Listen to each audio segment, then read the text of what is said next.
Ya, Assalamualaikum warahmatullahi wabarakatuh. Perkenalkan, nama saya Fani Sita Puspaningtyas dengan NIM 105191117 dari kelas Information System 3 Universitas Komputer Indonesia. Jadi di sini saya akan membahas beberapa pembahasan, yakni yang pertama ada definisi enterprise arsitektur, yang kedua ada tujuan enterprise arsitektur, yang ketiga ada fungsi dari enterprise arsitektur, dan yang terakhir ada pembahasan mengenai penggunaan Archimedes versi 4.9. Yang pertama, saya akan membahas definisi dari enterprise arsitektur. Enterprise sendiri memiliki arti yakni sekumpulan organisasi yang memiliki tujuan yang sama atau memiliki produk akhir yang sama.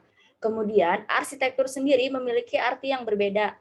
Menurut Surendro, menyebutkan bahwa arsitektur merupakan suatu perancangan yang diwujudkan dengan model dan gambar dari bagian suatu komponen dengan berbagai sudut pandang. Arsitektur diperlukan untuk mengelola kompleksitas organisasi atau sistem yang sangat besar. Jadi, seorang arsitek nantinya perlu mendiskusikan arsitekturnya dengan stakeholder.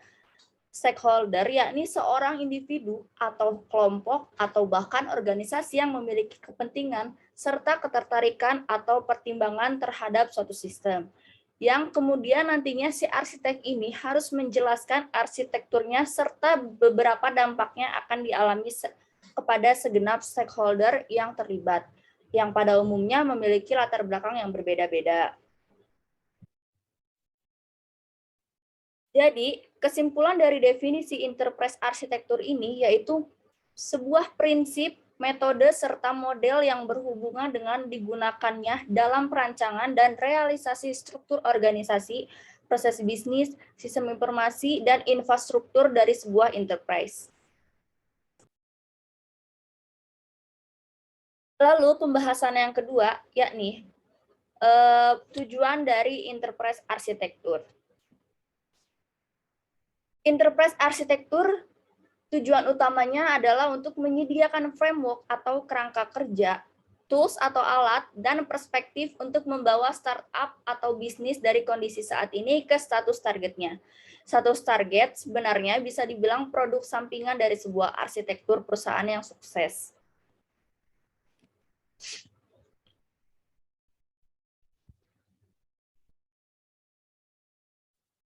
Kemudian kita masuk ke pembahasan yang ketiga, yakni fungsi enterprise arsitektur.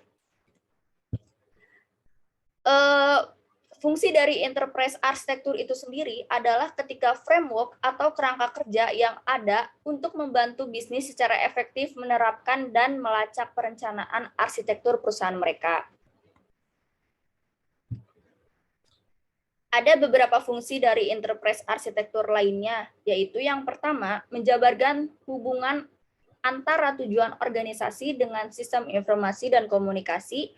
Kedua, tingkat kemampuan integrasi data antar bagian dalam organisasi. Contohnya, pengembangan standar-standar dalam sistem informasi dan komunikasi, serta mengurangi jumlah antarmuka antar aplikasi. Yang ketiga, memanfaatkan teknologi informasi dan komunikasi untuk mendukung aktivitas operasi pada organisasi sekaligus upaya mengurangi redundansi antara sistem informasi dan komunikasi, menggunakan kembali informasi dan komponen software, pemilihan solusi dan teknologi baru secara lebih efektif. Dan fungsi yang terakhir yaitu mendukung pengambilan keputusan investasi. Pembahasan yang terakhir yakni pembahasan Archimedes versi terbaru yakni 4.9. Tapi sebelum saya mendemokan Archimedes ini, saya akan membahas sedikit mengenai Archimedes ini.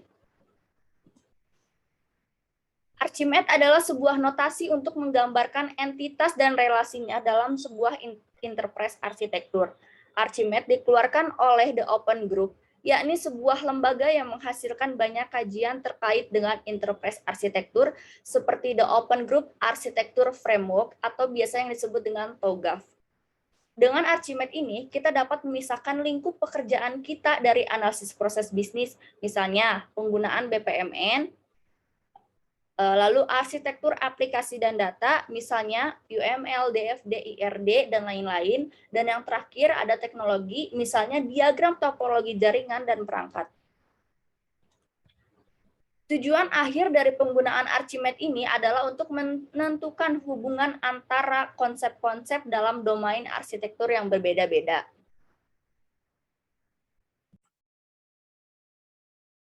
Ya, terima kasih atas perhatiannya. Selanjutnya saya akan langsung menjelaskan penggunaan dari Archimedes.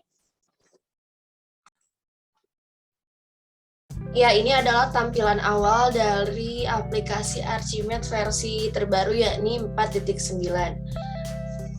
Sambil saya menjelaskan penggunaan dari Archimedes itu sendiri, di sini saya akan menggunakan pemodelan BMC atau Business Model Canvas di Archimedes. Business Model Canvas adalah suatu kerangka kerja yang membahas model bisnis dengan disajikan dalam bentuk visual berupa kanvas lukisan, agar dapat dimengerti dan dipahami dengan mudah. Ya, yang pertama, langsung saja ya, kita buat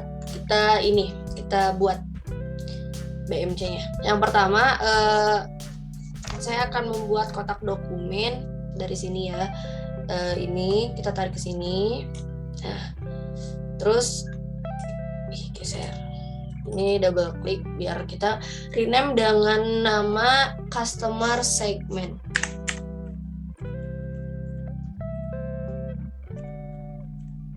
Customer segment. Oke, udah kecilin dan dipanjangin. Oke.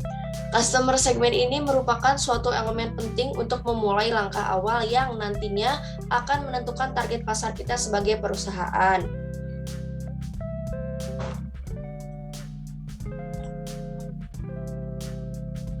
Ya, jadi di dalam dokumen customer segment ini ada dua kandidat. Yang pertama ada business actor, kita cari di sini ya, business actor. Ini yang gambar orang. Business actor kita tarik ke sini. Business actor. Dan yang kedua ada business role. Business role itu yang ini, yang ada bulat-bulat ini. Kita tarik. Nah, kita bawa aja ini agak bawah. Kegeser ya. Oke. Terus kemudian kotak dokumen yang kedua kita bikin lagi, kita tarik. Nah, kita beri judul dengan value proposition.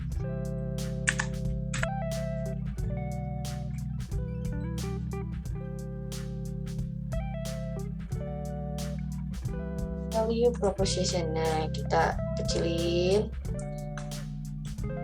gedein, nggak terlalu panjang ya, dari panjangan. Oke, segini aja.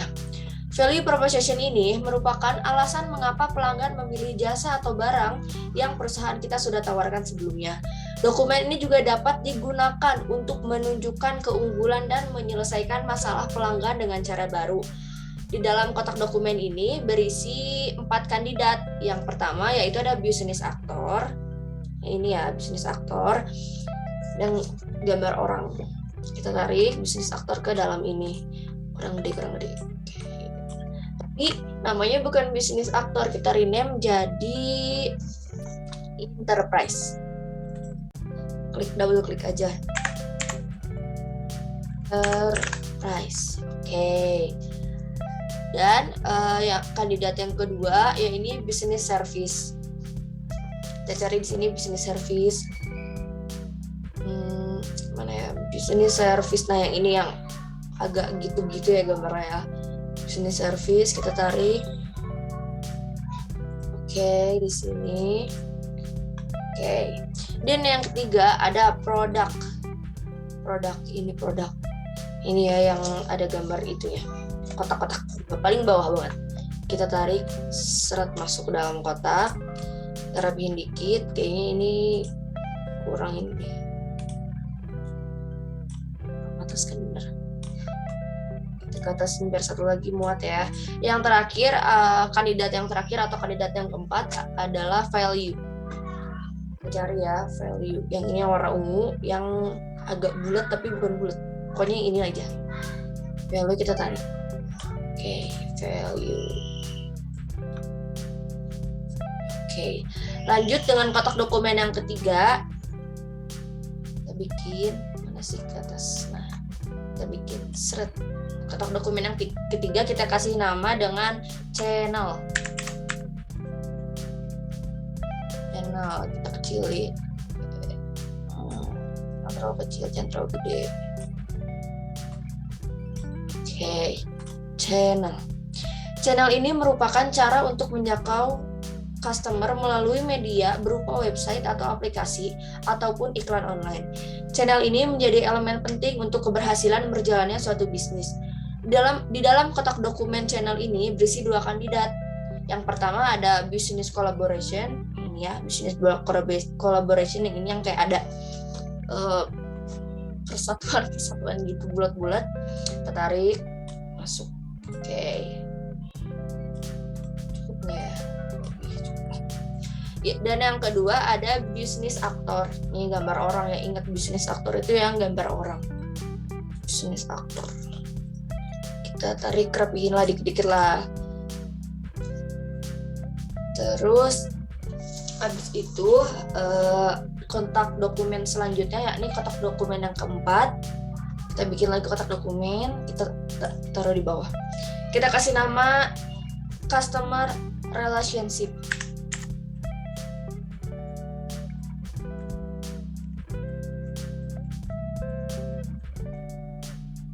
Relationship. Oke. Salah. Nyatu ini. Oke, kita sini lah ya. Nah, oke, customer relationship.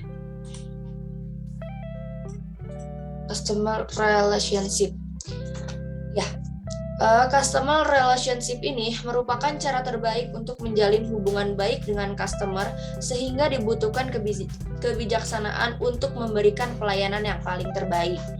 Dokumen ini berisi 2 kandidat. Yang pertama ya ini business collaboration. Yang ini ya business collaboration. Kita tarik.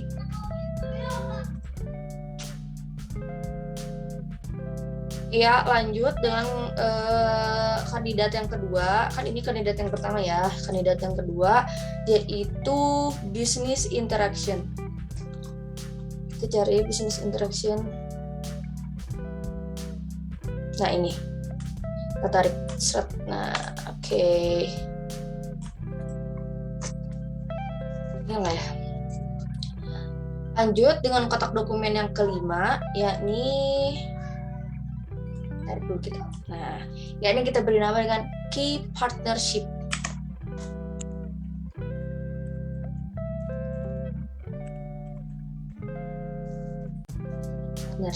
Oke.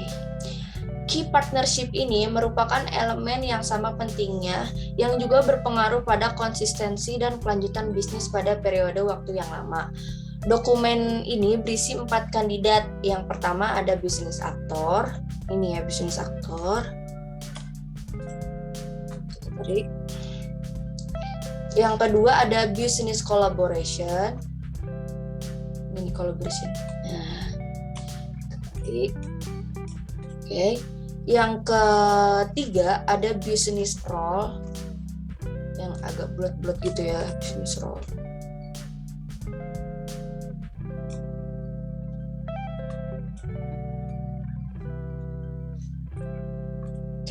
Udahlah, anggap ini ya, anggap rapi aja. Business role. Dan yang terakhir ada business interaction.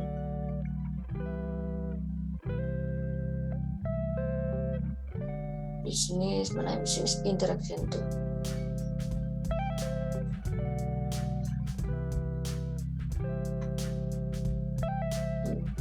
Bentar. Nah ini. Oke, kita tarik set. Oke. Nggak rapi ya. Udahlah, anggap rapi aja ya. Oke. Dokumen selanjutnya yaitu dokumen yang ke-6. Kita bikin lagi ya kotak dokumen baru. Kita kasih nama dengan key activities.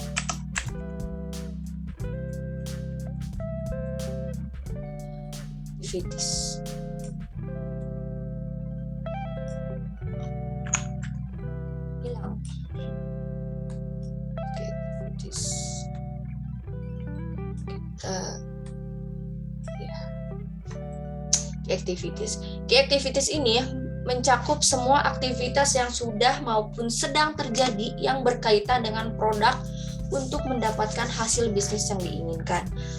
Dokumen ini hanya berisi satu kandidat saja, yakni ada business function. Kita cari business function. Cari aja di sini ya, business function. Nah ini, yang gambar panah ke atas gitu. Kita tarik. Oke, business function. Oke. Lalu kotak dokumen yang ketujuh, kita bikin kotak dokumen baru. Ketujuh, kita beri nama dengan key research. Key research. Oke.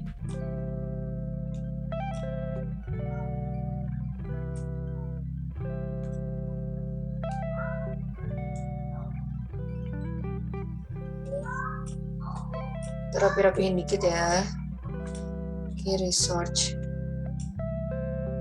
Oke.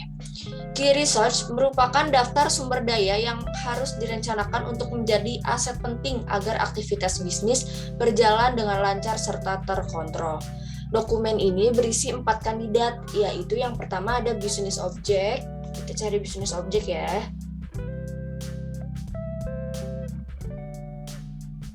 Business object yang ada kotak-kotak gitu.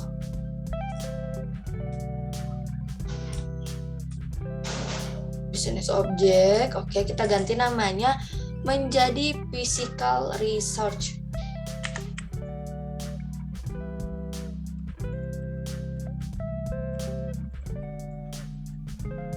Physical research.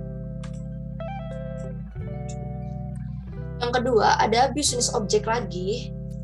Kita tarik yang business object lagi, diganti namanya menjadi financial research.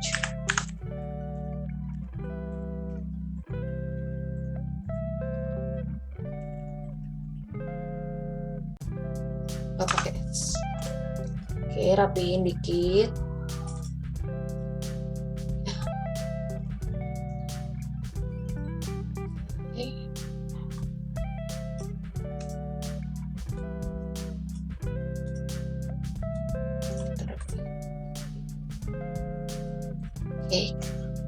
Yang ketiga ada business actor. Ini yang gambar orang ya. Kita ganti namanya menjadi human research. Human research. Dan yang terakhir ada business object lagi. Kita tarik business object ke sini. Namanya diganti menjadi intellectual research.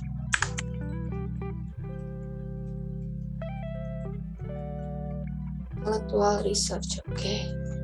Adalah anggap rapi ya.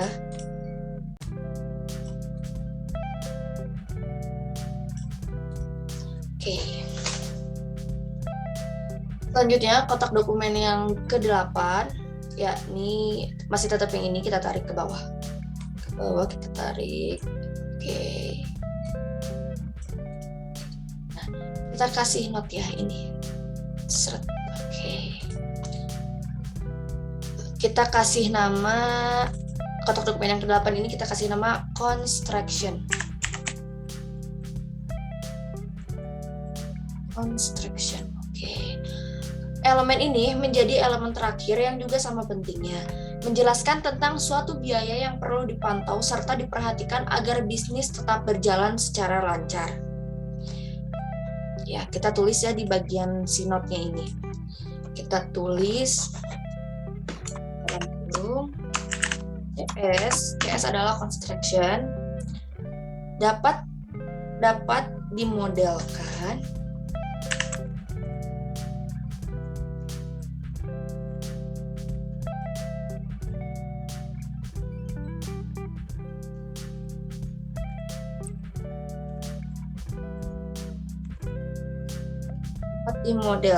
menjadi sebuah aliran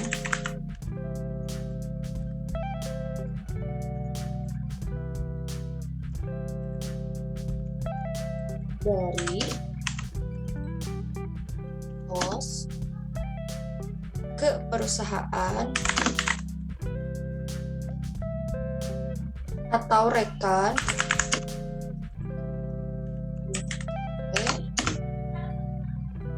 dan atau aktivitas. Oke. Klik sembarang tempat. Nah, jadi kayak gini. Oke, kotak dokumen yang terakhir ya ini, kita tarik lagi ke sini. Kita tata lagi.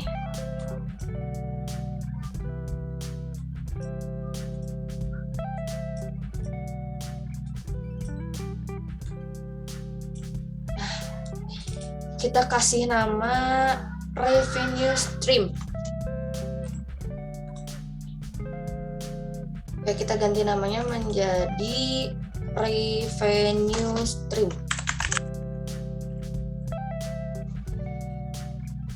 Tarik lagi si note-nya masuk dalam sini.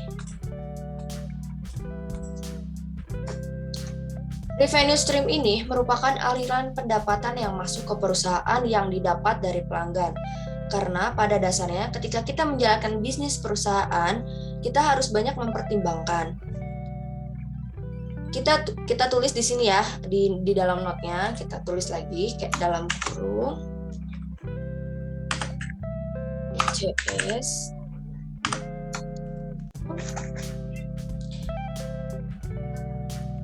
RS dapat dimodelkan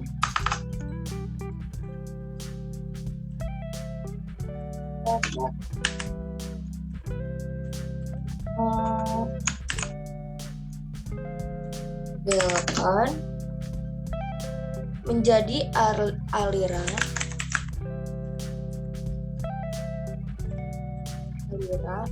revenue dari CS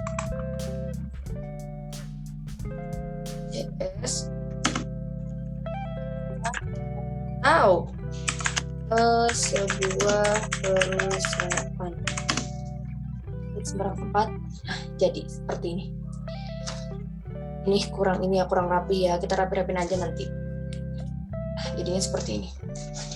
Alhamdulillah, sampailah kita di ujung pembahasan. Cukup sekian pembahasan yang bisa saya sampaikan. Kurang lebihnya mohon maaf. Wassalamualaikum warahmatullahi wabarakatuh.